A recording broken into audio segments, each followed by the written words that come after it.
Abbott, that booty big, so I'm gonna grab it. You trying to finesse the teacher, you better start praying and call up the preacher. Hey, Abbott, that booty big, so I'm gonna grab it. You trying to finesse the teacher, you better start praying and call up the preacher. Hey, y'all be trying to play Tariq and his rhymes, but they be rhyming a little bit. Plus, you can actually learn some stuff from him and the rest of the crew at Abbott Elementary. Want to talk about it? Let's go.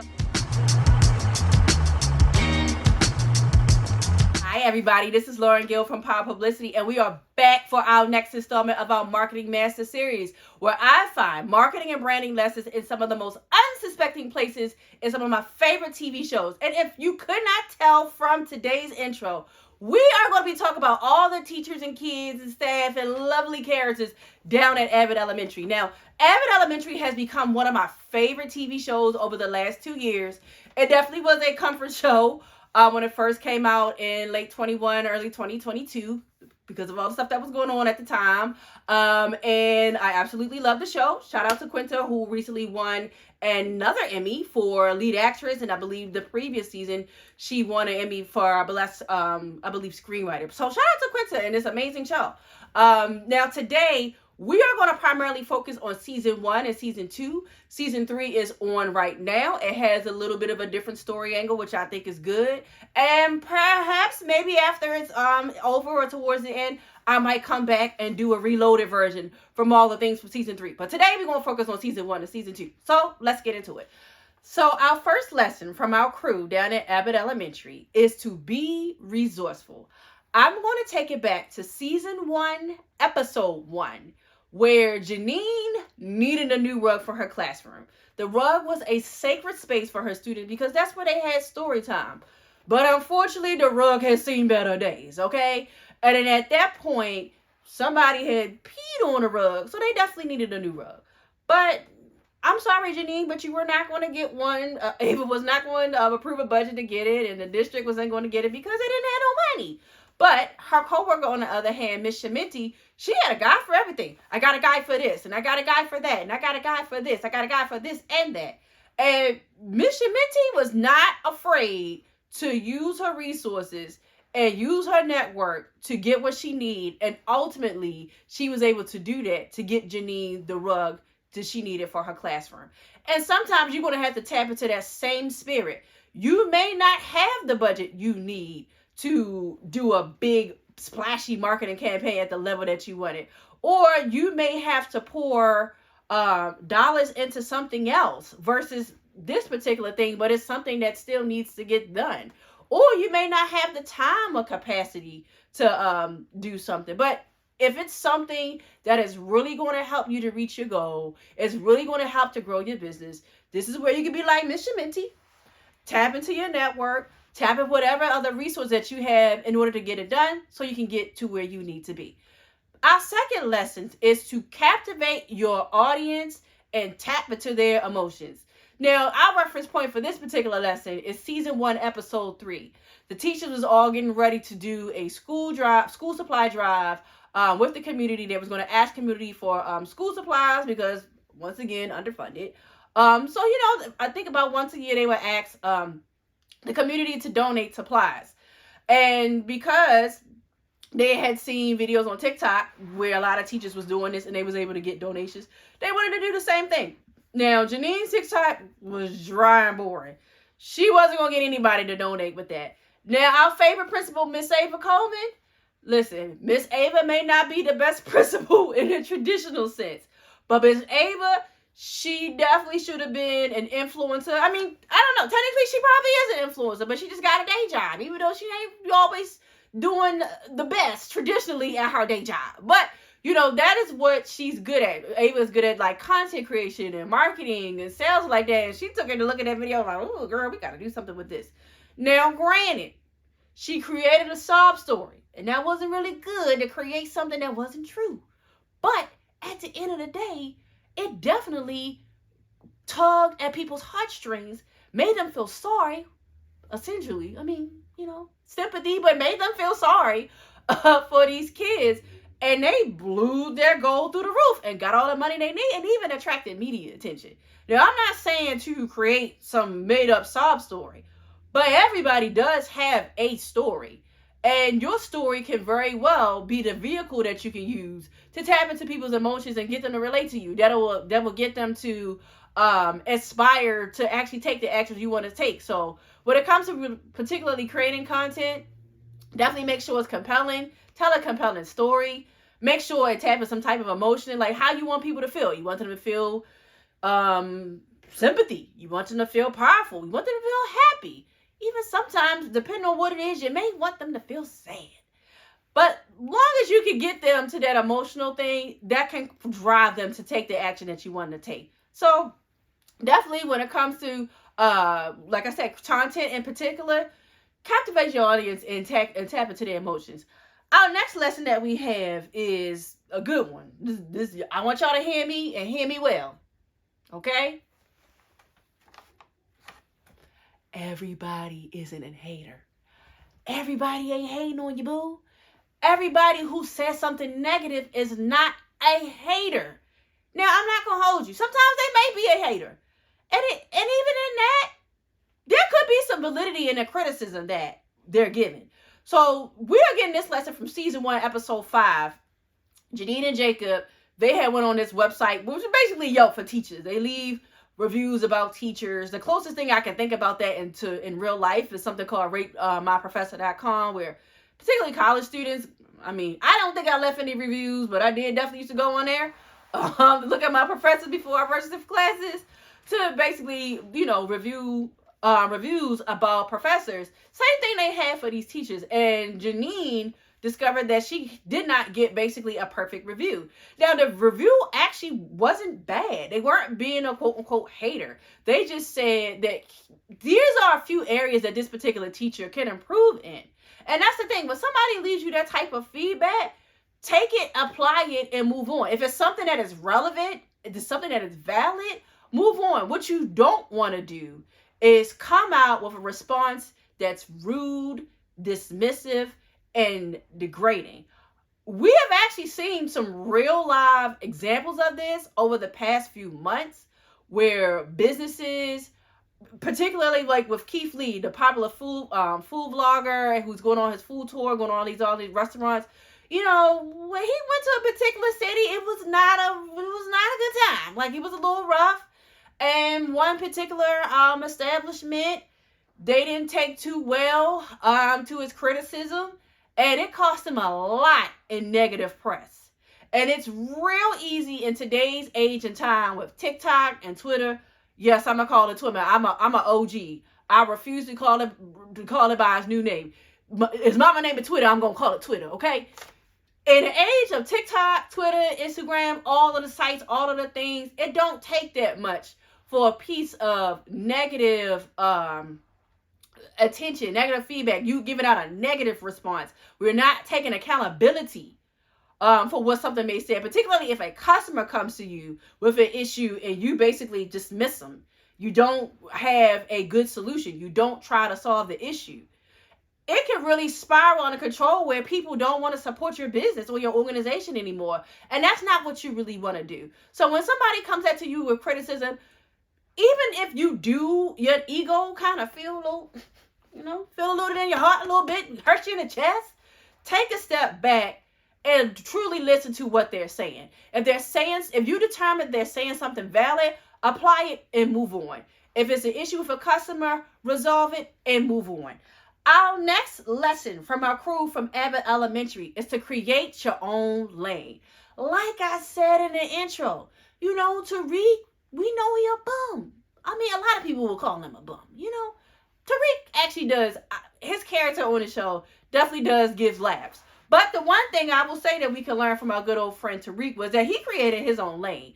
Now, as a rapper, some people will call him as a struggle rapper, his whole thing was like, I'm not going to be like the other guys. The other guys are talking about drugs and violence and sex, but I'm going to talk about positive things.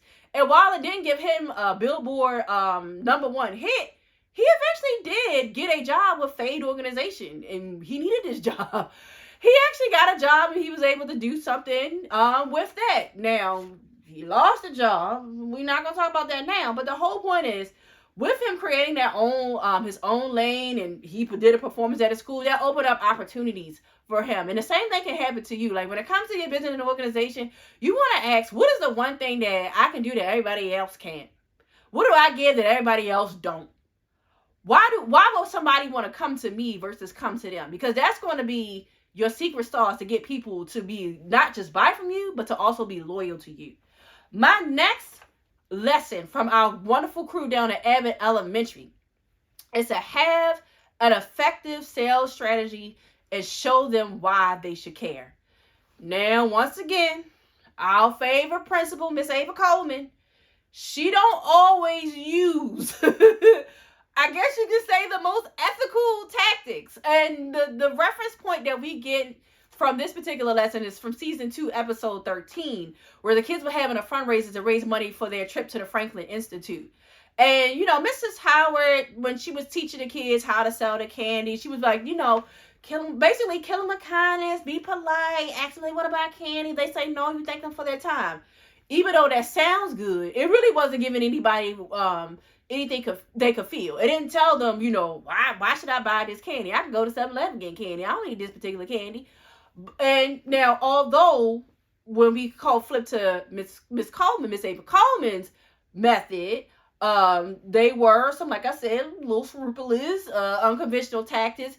At the same time, it worked because she was able to find a way to get people the reason why they care. Now, like some of the stuff, like I said, the thing she was telling them was crazy. Was the kids to do was crazy. She was telling like them to pretend like they're hurt. and the funny thing is, the kids caught on fast because one of the little girls, I think she pretended to trip and then asked the guy to buy a candy. Then she was also telling them to like jack up the price on people. And of course, it kind of bit them in the behind when Mrs. Howard, nemesis from church, came up to her and was like, you know, your kids over here overcharging people and this thing and the third. But at the end of the day, you do have to tell people why they should care. You have to show them the benefits of whatever you're selling. Like, people are not buying whatever features. They are buying basically whatever the result. Whatever the end result is, that is what you want to be able to basically communicate in order for people to buy from you. So our next lesson is to control your narrative. One of the overarching things that was going on in season 2 was the threat of Abbott Elementary becoming a charter school. And this, ironically enough, was done by a former student who was acting out of his own trauma. We're going to call a thing, and was trying to take over the school. But there, as the show showed, there is some negative drawbacks to a school becoming charter. And, you know, the teachers and staff, they didn't want that. But unfortunately, in season 2, episode 7, you know, in order to basically, I would say, employ a hostile takeover, like kind of towards those steps, and get the community to view Abbott Elementary in a negative light, they created all these negative ads, basically saying that the teachers were bad and that the school was, the building was terrible and all of this. Now, that's not to say that Abbott didn't have their problems. They definitely, that whole school needed to be renovated. But, you know, you're dealing with a city school district, and sometimes city school district on city school district. But that wasn't to say that that the kids were not getting any value. They were not getting any type of good education there, and that they needed to become a charter school. And then after that, you know, the teachers kind of had to find a way to go on the defensive, which we will kind of talk about in our next lesson. But this is also a reason why you do need to employ an effective public relations strategy, because it's not just about getting media attention when something else comes new. It really is about building your reputation. If you are a person outside of like just your general operations, you're providing good service, but you're also putting out good content that kind of tells your story, and also possibly using, you know, publicity as another vehicle on an ongoing basis when a crisis, which essentially was like this, happens, that can help to kind of garner your reputation. Because, like, you know, somebody comes at you crazy, but your audience is like, well, wait a minute, that doesn't sound right, because we know this particular business or this particular organization to be this way. So why would this person say this? So you definitely want to make sure you are controlling your narrative at all times and telling people who you are, what it is you do, and why you do it well. My next and final lesson is to engage your audience. So the callback for this particular lesson is season 2, episode 19. Again, we dealing with the charter situation, and it's escalating because, there's a petition going around to get for the parents to petition the school board, school district to make Abbott charter. And the staff and teachers at Abbott was like, we can't allow this to happen, so we got to create our own petition. But the only problem is that trying to get the parents engaged when they picking the kids up from school, and then they know that typically their open house is not really giving much because the parents, honestly, outside of being busy, outside of having to take care of their kids, working and all that other kind of stuff, they most likely didn't get anything out of it. So that's when Janine and then Ava kind of took her idea. They came up with an idea to do like this fun festival where they'll have food and fun and games, and our favorite principal who likes to embellish the truth, she even put on there that Miss Jasmine Sullivan will be performing, and it got a lot of people to come out. It got the parents to come out. It got the community come out. Our favorite person, Mr. Tariq, he came in to save the day and do a performance. And then in the end, when Damon or Draymond, I believe his name, came in and tried to tell them why they should become charter and how these people are lying to you, they was like, well, no, that's not the case. They were because the teacher and staff really did direct engagement through this festival, kind of told, helping them understand the issues and brought everybody together.